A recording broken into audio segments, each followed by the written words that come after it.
Hola, bienvenidos a Puntaje Nacional.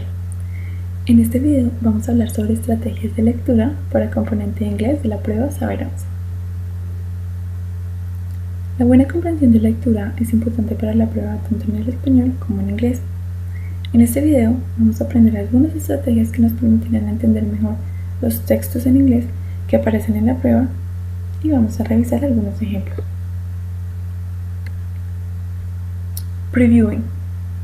Esta estrategia nos invita a revisar títulos, encabezados, fotos o cualquier otro elemento de este tipo para poder tener un sentido de la estructura y el contenido del texto. Previewing es prever, lo que quiere decir que antes de empezar a leer el texto tenemos la oportunidad de ver todos los elementos que forman el conjunto y que nos pueden dar una idea general de lo que se habla en el texto. 2. Predicting o predecir. Utilizar conocimiento previo del tema del texto para hacer predicciones acerca del contenido y vocabulario u otras cosas que podamos saber. Por ejemplo, si en la foto vemos un oso, podemos predecir que el texto va a tratar de osos y podemos traer a memoria todo el vocabulario que nosotros sabemos sobre los ojos, como pelaje, fur, miel, honey. Todo el vocabulario que nosotros tengamos puede venir a nuestra memoria y vamos a estar listos antes de la lectura. 3. Guessing from context o intentando entender por el contexto. Usar conocimiento primordial de la materia y las ideas del texto como pistas para entender el vocabulario desconocido, ya que no podemos buscarlo en el diccionario. ¿Qué quiere decir? Que no tenemos que saber absolutamente todas las palabras del texto. Puede haber vocabulario que se nos escape, que no sepamos.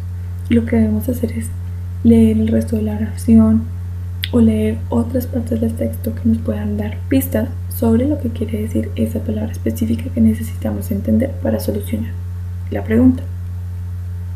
Y finalmente, paraphrasing o el parafraseo, que es detenerse al final de cada sección de lectura para estar seguros de haber entendido, al recrear las ideas con nuestras propias palabras. ¿Qué quiere decir? Que si después de leer el texto yo soy capaz de con mis propias palabras en mi mente interpretar lo que dijo el texto, entonces quiere decir que lo he entendido de manera correcta. Vamos a revisar algunos ejemplos. Tenemos el texto sobre un lobo. Vamos a ver. Aquí los elementos que están resaltados son elementos que nos sirven para el previewing o para prever. Si vemos el título The Ethiopian Wolf y vemos lobos, vamos a darnos cuenta que el texto trata sobre lobos. ¿Qué podemos saber nosotros sobre los lobos de Etiopía? De pronto no sabemos nada, pero conocemos las características de un lobo en sí. Vamos a revisar este otro texto. Estas son las dos pistas del preview, del prever. My Artistic Adventure. Entonces tenemos la palabra artístico y tenemos el dibujo de unos pinceles y de pintura. Lo que nos quiere decir que podemos hablar de una persona, que el texto se va a tratar de una persona que es artista, ya que se está hablando de la aventura artística, mi aventura artística. Entonces sabemos que es un artista que está hablando sobre su experiencia. Ya tenemos una idea previa. Ahora, ¿qué vocabulario se nos viene a la cabeza cuando vemos estos dibujos? Paintings, pinturas, drawings, dibujos, mucho otro vocabulario que tiene que ver con arte. Aquí tenemos otro texto que nos habla del día de San Valentín. Pero lo que quiero es que miremos estas palabras de vocabulario que podrían ser difíciles, como forbidden, de la cual no podríamos entender su significado. Pero si leemos alrededor, it is said that the king, Claudius II, had forbidden marriage because he thought that only unmarried men made the best soldiers. Si leemos el resto de la oración, nos vamos a dar cuenta que forbidden significa prohibido, estaba prohibido.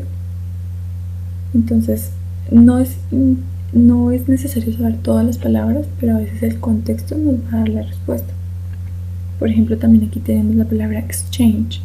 Cuando decimos many people exchange gifts, chocolates, cards, flowers en el día de San Valentín, ¿qué quiere decir? Que cambian, que hacen un intercambio. ¿no es cierto? Que es lo que normalmente hacemos en el día de San Valentín. Bueno, espero que estas estrategias de lectura y estos ejemplos que vimos hoy les hayan servido y que las puedan poner en práctica el día del examen. Gracias por escuchar.